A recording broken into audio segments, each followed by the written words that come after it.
So, the thing about this matchup in general is Shen early on can hurt you, especially when he does go ignite. I mean, it's just Mei what Shen likes to do anyways. This is due to the reason that Shen for sure can be annoying, Shen for sure can be an asshole to play with. Shen for sure has an early spike that is very aggressive onto the lane on itself, since Shen can play however he likes to do in these matchups normally. Now things change when you pick champs like Nar, champs that outtrade him early on very, very hard. That could be a Darius, a Garen. There's something very simple but strong enough to bully him around. If lane decides to, basically, if the jungler decides to let you do this to him, you can due to your champ, because some champs are obviously way stronger early level than others. Now the thing that Shen can do, he can just go to lane, hit minions, get graphs, do one all in, and just trade you low so you're forced to base. But that normally don't happen. As we talked about bot lane priorly, since Karma is normally in low elo libero champion, this is just due to how she is able to be played out in your whole team. Karma on itself will not make a huge game changer here, just due to the cause that she can easily be locked down by your high range spells from Jayce, Karma W, Leona ult, or in the worst case, if she gets really fat, there's also Mordekaiser ult that you do have access to just lock her down. Bot lane matchup is very rough to be played out, right? I mean, they were winning, I guess. Their team or your team? I don't know. I don't remember. So normally, their team should be winning early on because two ranged people are always better for the first 2-3 waves than melee people. This is due to the access that Leona can't hit the wave if Jhin and Karma play correctly together. And then as well, it is just that in later stages of the game, Karma will have more access of hurting your team than Leona has. Since what I've experienced over the couple last years is that if someone picks Leona, if someone picks Alistar, if someone picks these sets, these bruisey, very tanky, heavy engaged champions in low elo, they tend to always fist fight. They want to fight, but they don't know what fights are good to take yet, so they'll die in spots where they shouldn't, and the enemy team basically just gets objectives for free. And if this happens 4 or 5 times in a row, or 3 or 2, this is game changing. So I always think to myself when I see people pick Leona, when I see people pick Karma, when I see people pick all of these very, very unniche champions to play. I mean, Leona's one of the strongest right now, don't get me wrong. It is just the elo itself doesn't fit the playstyle she has. It's either it goes very well because she jumps in and kills, or she jumps in and instantly dies because she doesn't know if her team can follow. ADC matchup, same. In my head, I think Kaiser is 10 times better on your team since your team comp is actually really good. The only thing that's out of place is for sure Mordekaiser. But this is still gold 3, gold 2, right? Like something around there in US. Yeah. As we've talked before, I think the mid lane matchup is basically the point where this game decides by itself. The early game, if I gets ahead, Kha'Zix can go into Mordekaiser's jungle. If Kha'Zix is ahead, he gets Herald, drops a top lane, Shen can roam bot lane, get all dragons. Game should be very hard for you to win. Now, when it comes to mid lane again, of course, Vi Ignite, Hail of Blades, very, very obnoxious to play against. Very strong early game. She gets onto Kayle. Kayle can't really escape. Prio 6, Prio 11, Prio 16. This is just the reasoning that if she really gets onto someone, she has enough damage to burst them or nearly kill them every single time. Now things change for Kayle. Once she gets 6, she can basically, Vi goes in, Kayle ults herself, Kayle goes Q, auto-tech, E back, and just runs for her life, kites Vi. It's very easy to do, it just decides on, as an example, when we go to mid lane, and by sitting here, Vi ults Kayle, and Kayle is immediately forced to press ult. This is where Vi still has the advantage, since she can ult after Kayle's ult has worn off. Pretty easy to do. So mid lane is very decisive early game, but if it goes to 20 minutes, normally Vi has no real reasoning to still be in the game. Now when it comes to jungle, I have never seen a Mordekaiser jungle. I mean, I've seen it like 10 times or something when it like actually got changed, but it never worked out due to the reasoning that he ganks not well enough. I mean, he can go to somewhere and press R, I guess, but that's just not like the real reasoning what jungle is about nowadays. For some weird reason that a lot of low elo people has made out, or like a lot of like high elo people sometimes, there are several different opinions about jungle on itself. Some people say jungling is made to completely give up your own jungle. So you play like Zac, you play Sejuani, you play Jarvan, you play these very, very unhealthy jungle clearers that don't consistently jungle that well in terms of clear speed. And you just always stay on the side where the enemy jungle is, or you mirror or you don't mirror.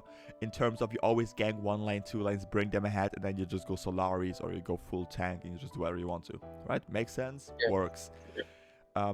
But nowadays, it kind of changes since, I mean, I saw it forecoming when they buffed Udyr that he's just gonna go Phoenix, go fucking movement speed, and just clear the jungle again, because I have PTSD from the Wrecker Udyr that was played top lane before, and it was just like 500 billion movement speed with the AP movement speed jungle item. I literally had a jungle PTSD from that. I fucking hate that build so much. Yeah, true. It was disgusting. So when that came, I saw it forecoming. Wherein some junglers nowadays are strong, the better they clear early game, the stronger they are while doing it early game, and the stronger they are while fighting 1v1 early game. And do they still have a meaning after 20-25 minutes on a real teamfight scenario? If all of these 3 criteria are met, jungles are very, very strong. Some junglers do not go with that line. As an example, Kha'Zix doesn't, because Kha'Zix can go Conqueror, Gore Drinker, into Black Cleaver, Serpent Fang, the AD melee variant of just fighting, fist fighting, abusing his evolution and ult, abusing his evolution W by just consistently being with the enemy team, kiting them, annoying them. Very, very, very strong to do. Like, simple, strong, works every time. Now when we come to the top lane matchup in this case, it's very easy for you to bully him if he doesn't get ahead early on. Reasoning for this is if Shen gets ahead early on with Grasp, and I do think that normally Kha'Zix should be invading Mordekaiser every single minute that he is breathing, due to Mordekaiser not being very strong early on, and Kha'Zix can kill him, especially when it goes to Scuttles. Now he has Conqueror, he has Stark Harvest, so many things changed in really 1v1, since I can believe that if Mordekaiser gets the first E out before Kha'Zix reacts, I think that Mordekaiser is able to kill him, but that also means that Kha'Zix commits and E's into Mordekaiser. So there's a lot of variables that can change throughout the 1v1. You told me this game is a real mess due to how the early game played out, so I'm very interested. Because normally, when we go to like team comps on itself, the only reason why you can lose it if Kha'Zix gets fat in jungle. Jhin is way more fat than Kai'Sa, and Shen always babysits Jhin. Because like Biden doesn't have a real reason here, and you also get evaded. We do love to see that. 5-man Leona flashes, first blood to Karma, we love that.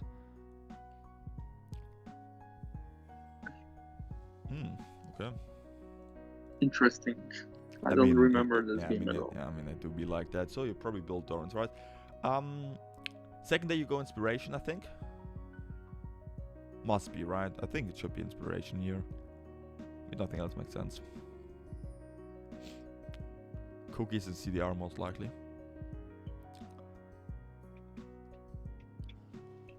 Yep. Getting the hit is very, very, very unfortunate. Going back to lanes, as Mordekaiser had to start top lane since he thinks his red is gone. That's fine. I really don't like leashing. Yeah, leashing is for sure not good. When it comes to this matchup, since normally Shens take Q level 1, the reasoning what happens here is Shen normally, very good Shen players prepare the Q right here or right here. So when the wave crashes in the middle of the lane, normally what they're trying to do is pull the Q towards you, while also stacking simultaneously his grass stacks, and then hurting you in terms of walking towards you, trade half their HP with half their HP of yours. Because in the end, all they want is to let you use TP early on, so you don't get a 350, 450 item. So, for example, a Doran's, a Longsword, a Cloth Armor, Boots, Corrupting Potion, anything, but Doran's Ring, Doran Shield. Because the reason for this is Shen's early is strong, but Shen doesn't need to win early if he gets as much CS as you do throughout, let's say as an example, 15-20 minutes. He is simultaneously winning because he isn't expected to have these CS numbers in first place. Well, you should be winning. As an example, he right here, he goes in way too far, go to him, bully him, run after him, make an invisible line that he can't cross due to his HP already being low. As an example, this could be very good against every single melee champion you can play against. If you're ranged, they're melee, you always have the advantage of, when we go a couple of seconds back, you always have the advantage of hurting them when they don't want to be hurt. Because right now, we know what he's trying to do. He's pulling his Q in, he's getting his shields, and then what is he gonna do? Nothing.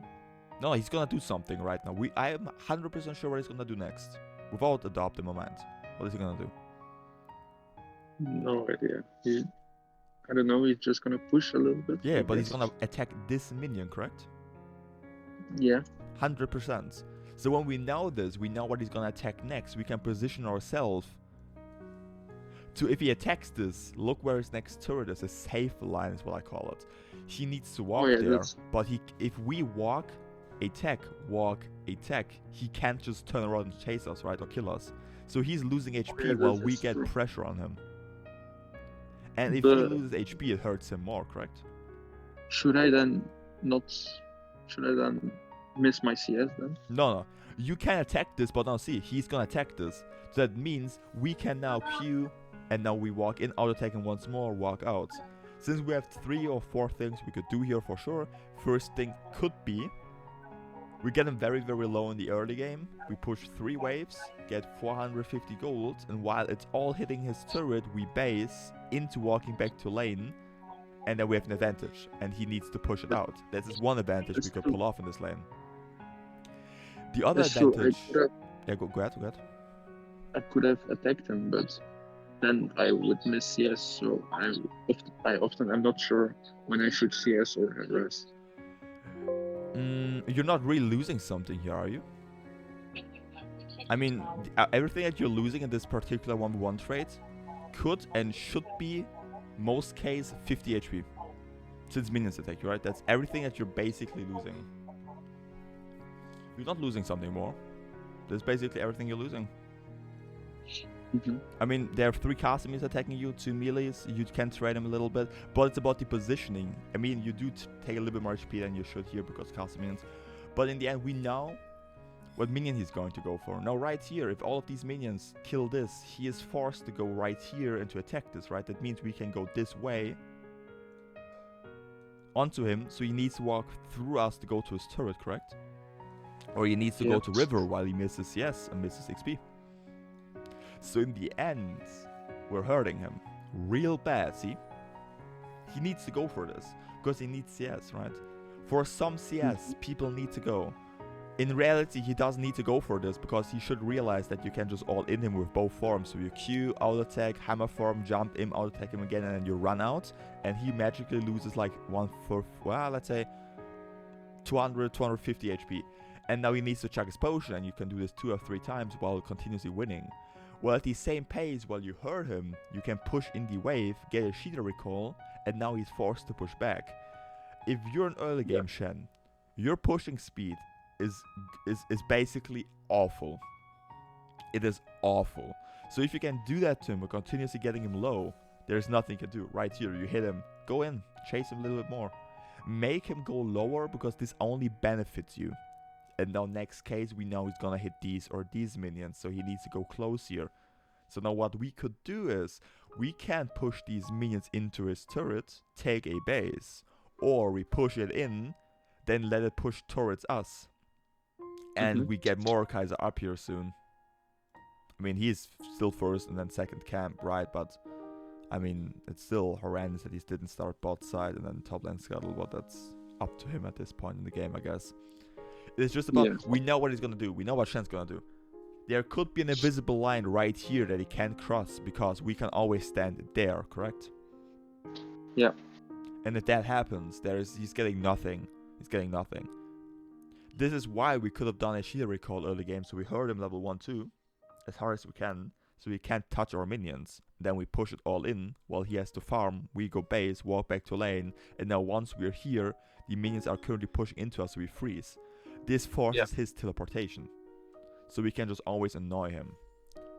If he doesn't have TP in early game and is freezing, he needs his jungler to unfreeze it, which basically means that he can't do anything else to annoy us with, because we're continuously harassing him. Same thing right here. Q him, jump on him, Q auto attack him. It's all about hurting him. If he has grasp, sure it hurts you a little bit, but we know what he's gonna do next anyways. See, you're only winning this. There's nothing he can do to annoy you if you just continuously annoy him with things over and over and over and over and over again. Since I told you when you go lethality, anything else, you will potentially be winning these fights. Because at some point, Shen has a very strong aggressive early game due to his Q, his percentage life, his W that annoys things with, but now you'll go base, 450. Perfect. Now you'll probably go, if I would be you, I would go long swords and a pink ward. You could also go Kal. Kal is a very good item here, especially due to the reason that it's a tank versus melee, which means he can reduce something to you anyways. But longsword is better because it's currently building into lethality, and the 750 lethality item is more worth than it's actually being sold for, which is crazy. So, told you, his backline didn't actually go into his full turret, so we should have made sure that this hits his turret for the whole reason that now it's pushing back to you, but it's still pushing since your first 3 minions went into it. How turrets work is very, very simple, right? If you push a wave into his turret, after your minions have died, their minions now all focus one particular minion of you. As you can see, they're all attacking this one minion here. So this means that their wave is now, even though it's 6 versus 6 normally, or 7 versus 7, it is now continuously pushing back to your turret, and he hasn't based yet. If he hasn't based yet, this means we have two things we could do. First of all, we ward, because we don't know if he's here and he did bot into top. So we ward.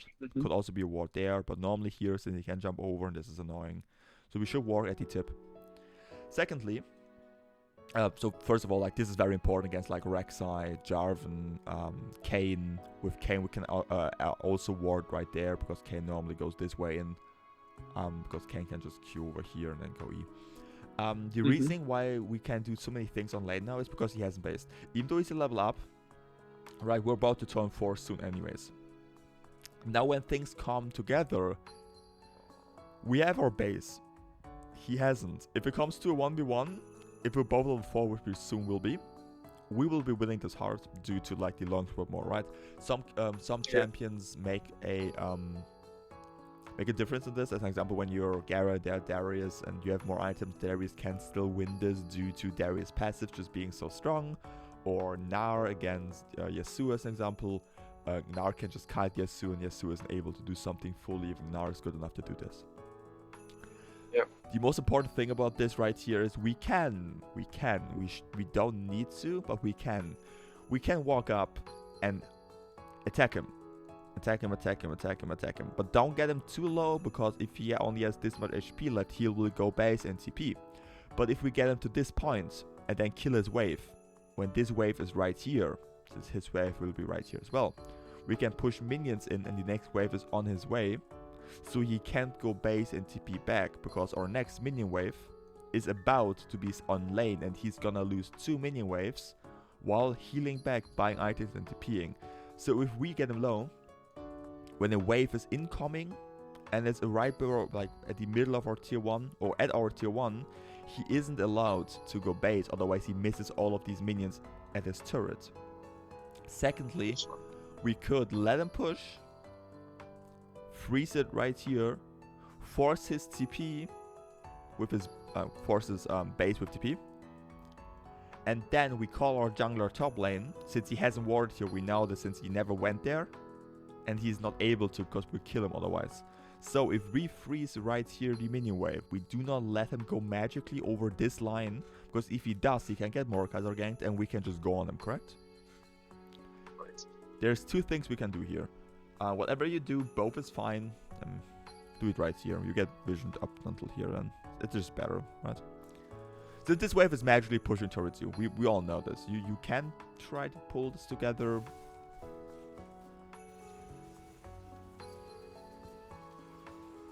Damn, smurfing. Yep, he hurts you. He goes in.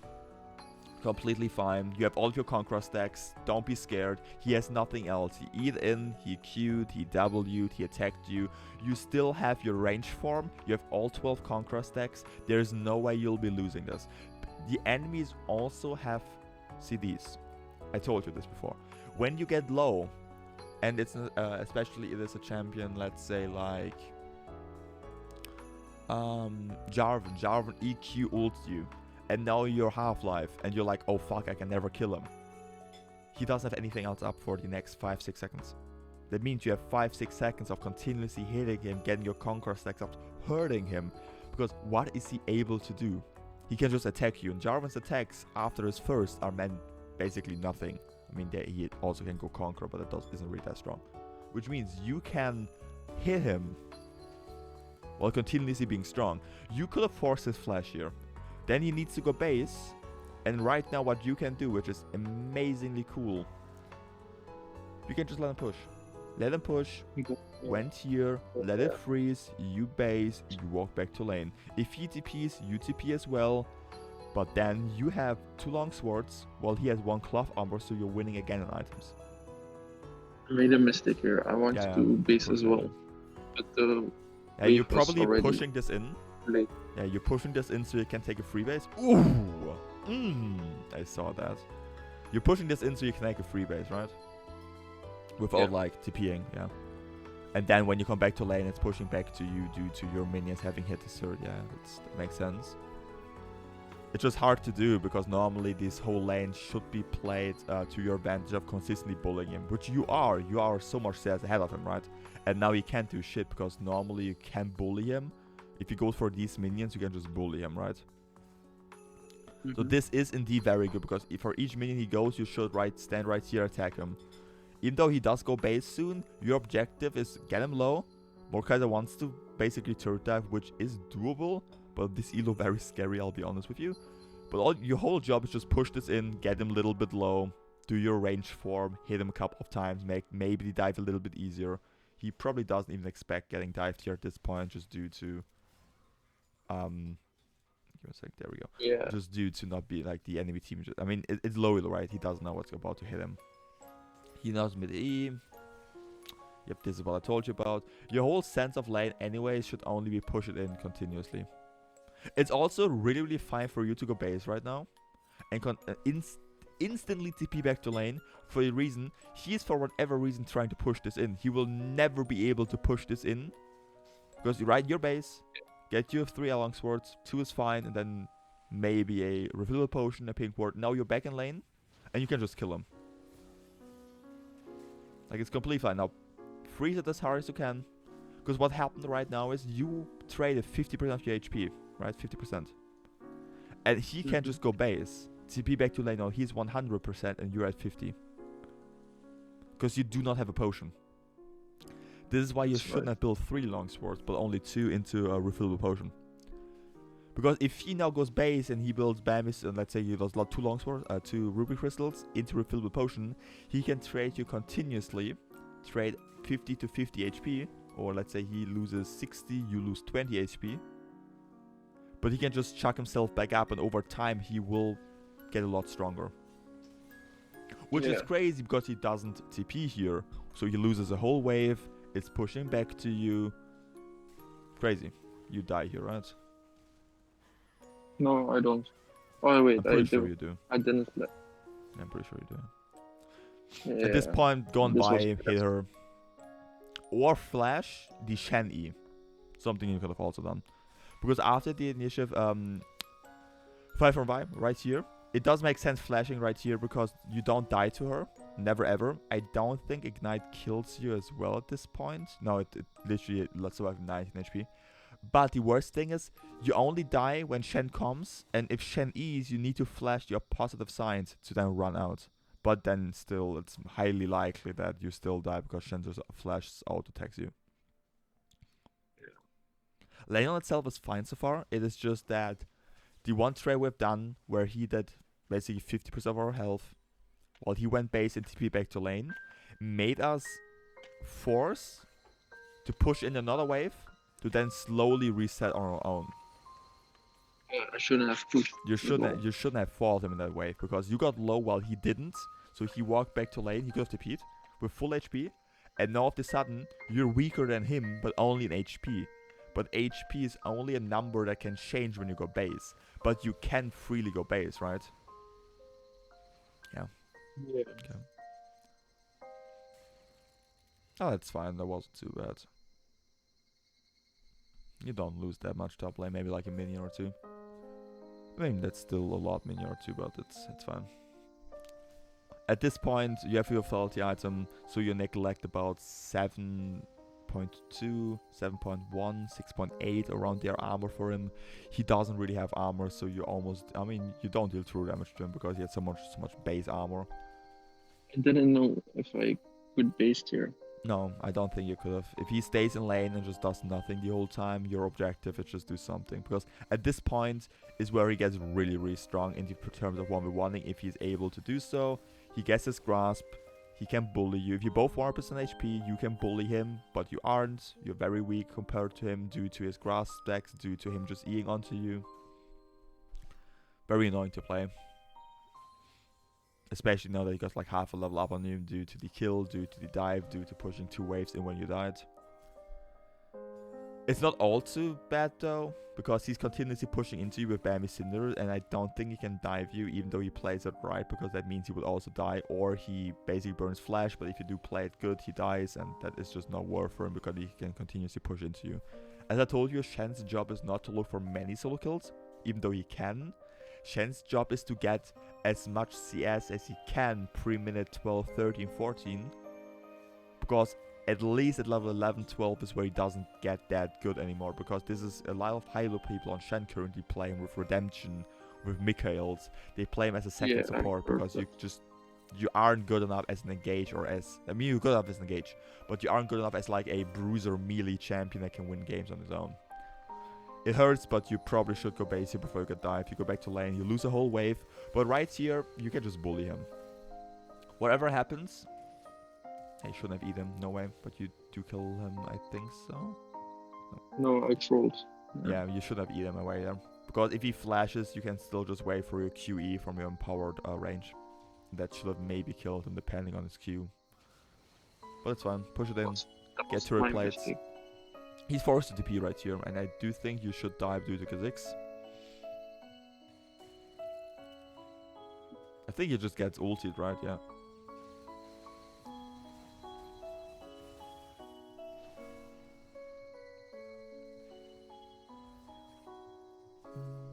Split it up a little bit. So, how was the game even looking on itself? So, your bot lane's losing, but not that much actually. That's still fine for a reason. Like it sucks that he's like 1k gold ahead for sure. It's really bad. But in reality it evens itself out because Jhin shouldn't be able to play the game if played correctly from your team. As well as Vi isn't able to do anything and you scale it 10 times better. So in reality if this game gets close to 20-25 minutes, it is in your favor.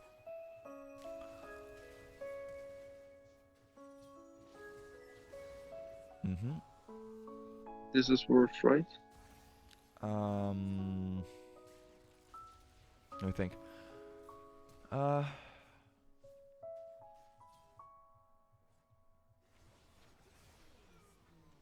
mean, no. No?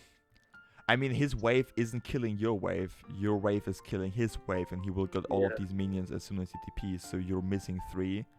And he can just TP on it and then just take all, push it in, and you're forced to TP as well. It is relatively fine because of this. You do almost get your mythic. See, there we go. You do get your mythic and you can go into no longsword or you can wait for your boots. It is only fine because your mythic is basically the first real huge item power spike you get after your lethality. Mm-hmm. But from now on, the whole lane on itself changes anyways. There is no point in lane where you should be getting bullied if the 1v1 gets played out correctly from both sides. He can, if he gets the initiative, EQ, all attack, bullying you. He can get that, yes. But even if he gets that, you are stronger and full all-ins due to Conqueror right now. especially when you're both same level. So he goes in, you see you have all Conqueror stacks. He does get strong, he can bully you, but you do have the lifesteal now. You have everything that you need to bully him as well. Push it in, play safe, don't see mid lane, really good. If she goes in, E her away as soon as possible, switch to your form, QW her. Yep. Good, nice, love it. Play correctly, you could have killed her, but that's fine. Mechanically, you don't need to be good to win League of Legends games. Or like perfectly, you only need to know how to play map. Yep, perfect, go base. Boots. Buy the ninjas, my dude, I know you can. Thank you. And now immediately TP top lane. Immediately TP here. Oh! You know why this is so bad? Because there's no real reason why you should ever be getting kills here. Never. This first of all relies on your support to engage. And secondly, you're losing all of the top lane minions. And third of all, you're giving him room to push in and get stronger. And last of all, where's mid lane, where's jungle? Do you really know where they are? When we go to your map, that's so blue. You have no clue where they are. So you're forcing yourself to gain something bot lane. But even though their bot lane is still ahead in gold by a lot, you don't see mid lane, top lane. You know your mid lane is farming, your jungle is jungling, and Shen is gaining something. No sense, but this makes no sense. You're basically only giving him room to play. And then Leona doesn't die. I'm very interested to see, because normally at least 2 people should die here on your team. Leona should have died 10 billion%. Wow, that's disgusting. But even if no one dies down here, let's say no one dies, right? It's basically 0 versus 0. No one dies, you always time. No one gets dragon, nothing gets played around. He still gets whole level leads. He still gets all of these minions, you lose them, and now you share XP with 4 people, which is in the end makes him a lot stronger in team fights, right? Because your job is to get stronger. Your job is to continuously build your tier up. Your job is to get more mana. Your job is to get all of these one-shot lethality items that make yourself able to be strong. Now he has more CS. In a matchup that basically means you should be destroying him in CS numbers later on, because he can't touch these since you can freeze minions and he can't walk close to them. You're ruining not the game, but you're ruining the pace of the game for yourself, because now this means you're stronger 4, 5, 6 minutes later than you should be, because you don't get these things on top lane right now. And freezing is so goddamn important in solo queue. Any team is literally inting this. They try to trade 1-for-1 with incoming dragon, and I tell you, Leona's not as much worth as Vias. So you trade 1-for-1, you go in, you kill all of them. This is due to them making mistakes. You lose top lane turrets, take Rump, push on top lane, take dragon, perfect. And now push as hard as you can, force them to go top lane, and now continuously hurt them as soon as you can, while also being safe, because you have no clue where Kha'Zix is. See, this is the thing. But you should be surviving this, right? I don't feel like you should die here. I survived this, I think. Yeah, you don't feel like you should die, because you can just Q, go back, W, EQ, and could have killed Vi, and then just go out, yeah. There's nothing they can do. Even if they overlap CC or they don't overlap CC, you have enough raw damage with Eclipse to either kill or run away either way, yeah. That's fine. That's fine. It's just really bad that you're even CS, but almost behind in CS. And you're behind CS, but behind in gold as well, due to someone that you should be bullying early on due to the range for this melee matchup. Just makes no complete sense. At this point, stay top lane, take jungle camps. If team is grouping, group as well. Force fights that you can fight, because you are strong in the end. I mean, your QE literally did so much damage on him, you can continuously do this for every 8 seconds. Every objective should be yours. Take blue, take Grom, freeze top lane. I'll push it. Yep, they're all bot side, they die, they ult. Take yep, take everything top lane. Take everything top lane. He ulted bot lane, you saw that. Fuck him up.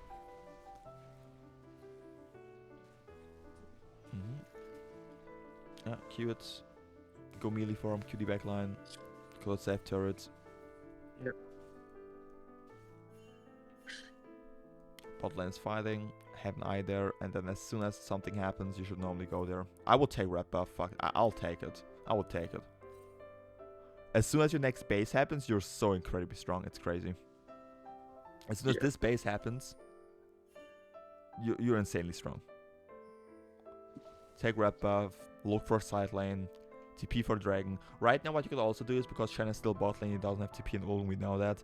We can walk there, force the 5 versus 5 normally a dragon because we're so much stronger at this point in the game. Or the 4v5 since she is top lane.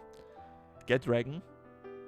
Then you go throughout mid lane, take some mid lane CS, you walk top lane and freeze it continuously here, because what she's doing right now is pushing, right? So you can freeze it here. So I will walk down, take dragon, take the mid lane CS, then go throughout my jungle, maybe take Gromp, and then freeze it forever here. Because that means that Shen doesn't have a lane to basically be on full time, and he needs to play river Shen, walking throughout the river and always eating people, looking for fights. But if he does that, he will fall behind in XP and gold, and there will be a very, very scary Jayce soon in this game. There will 1v9 every single team fight. So now they get dragon. Your team should die here. At least Mordekaiser should. Yep, Mordekaiser should. And now if the enemy team just all walk to Baron, they could potentially take it. But then as well, your Kayla's strong, your Kaiser's also strong at this point in the game. You absolutely kill her. You absolutely kill. You murder this woman. Like there's not, I told you, there's nothing she can do later on. Nothing she can do. At this point, you absolutely kill her. Nothing she can do. Wave is pushing anyways. Go take Gromp meanwhile. Yep, Wolf as well if you like. Go back top lane, take everything here you can. You don't know, you have no vision in river, and now you do not push it. Let him push this. CS Bammies, it will push, only take the CS. It is completely fine to freeze the wave forever in the States. Because do you think he can just walk up and fight here? Your whole team can react, right? Yeah. If he does this, he'll die. And if he dies, you force Baron. So, he can never walk down this lane anymore, and you continuously freeze and get CS for yourself. 13 CS equals a kill in gold, which means you can just kill him. Of course, you're strong enough to solo this guy right now. This is what you're meant to do anyways. But you're overcrossing a line that you shouldn't be overcrossed, because if you die and the enemy force Baron, they can win this game now.